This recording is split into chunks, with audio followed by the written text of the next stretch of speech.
Here we have the iPhone 17, and the changes to this year's vanilla model are anything but bland. So what upgrades are we talking here, and could this actually be the iPhone to look out for in 2025? I'm Will Gove for GSM Arena, and let's find out in our iPhone 17 review.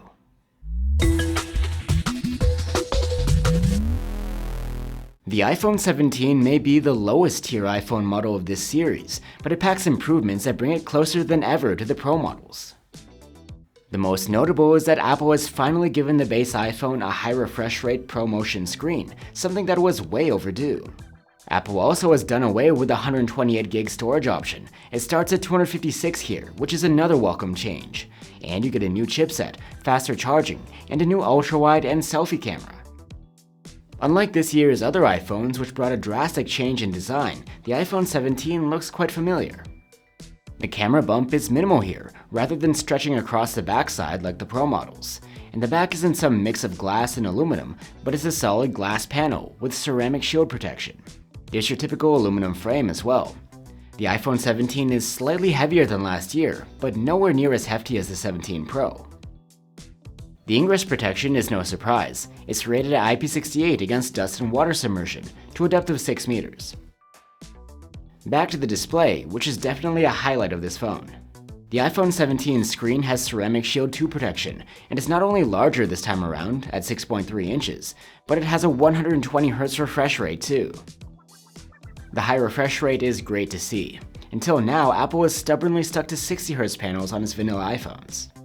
With this upgrade, the swiping and scrolling on the iPhone 17 feels just as smooth as on the more expensive iPhones. And just like on those phones, it can drop down to a minimum of 1 Hz when idling to save power.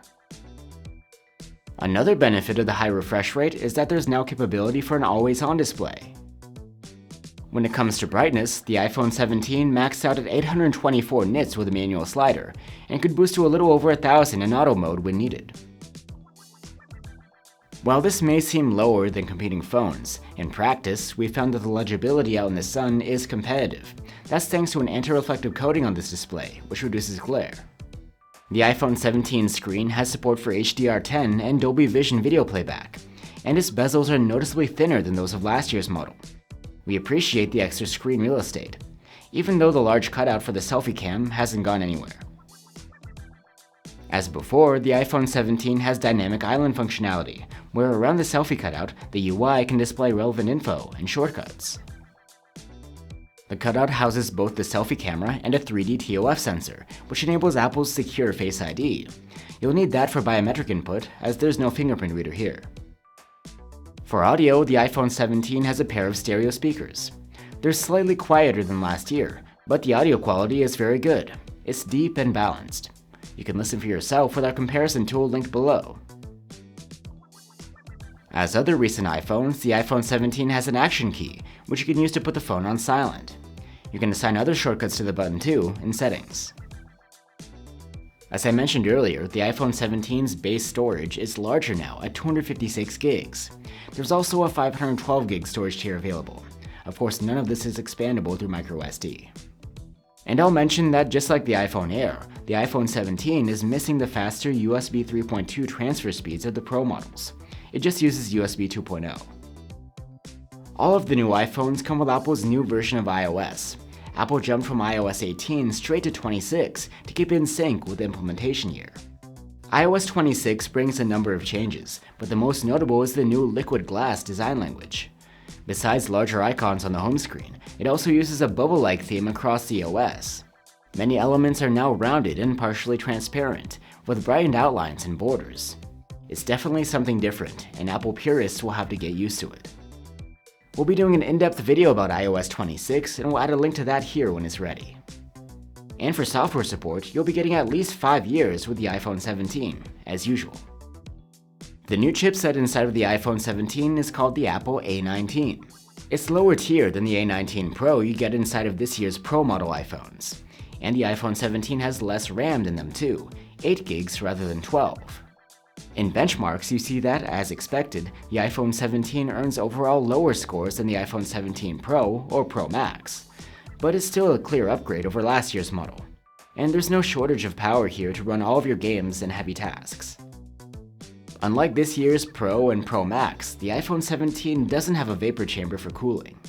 Still, it was able to maintain high performance throughout our prolonged stress tests, throttling down to 84% of max CPU performance. It did get quite hot while testing though. The iPhone 17 features a 3692 mAh battery. That's just 3 or 4% larger than the one found in last year's model.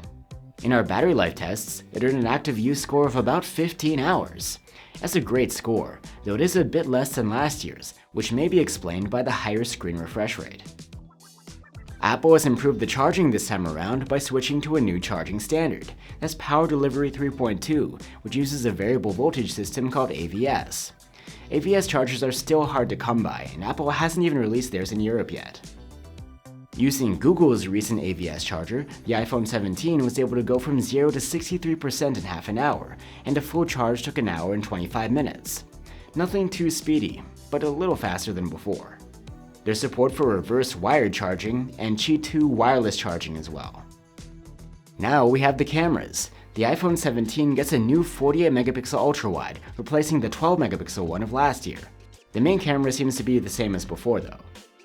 Back again is the camera control key, the hardware button that can be used to launch the camera, adjust camera controls, and shoot without needing to touch the screen. We'll start off with the quality of the main cam. Its photos are very good, with plenty of detail. The phone does go overboard with sharpening from time to time, but it's only really noticeable when you look up close. The colors are spot on, and the contrast is pretty good, though we do wish the dynamic range was wider like on the iPhone 17 Pro. Sometimes you come out with clipped highlights or dark shadows. Shots of people look great, and Apple has really perfected the portrait mode over the years. Subject detection and separation are excellent, and so is the quality of the background blur. The vanilla iPhone 17 lacks a dedicated telephoto camera, but it can still capture some great-looking 2x zoom shots, done by a digital crop from the main camera. The detail is excellent. The only real gripe we have, once again, is with the somewhat limited dynamic range.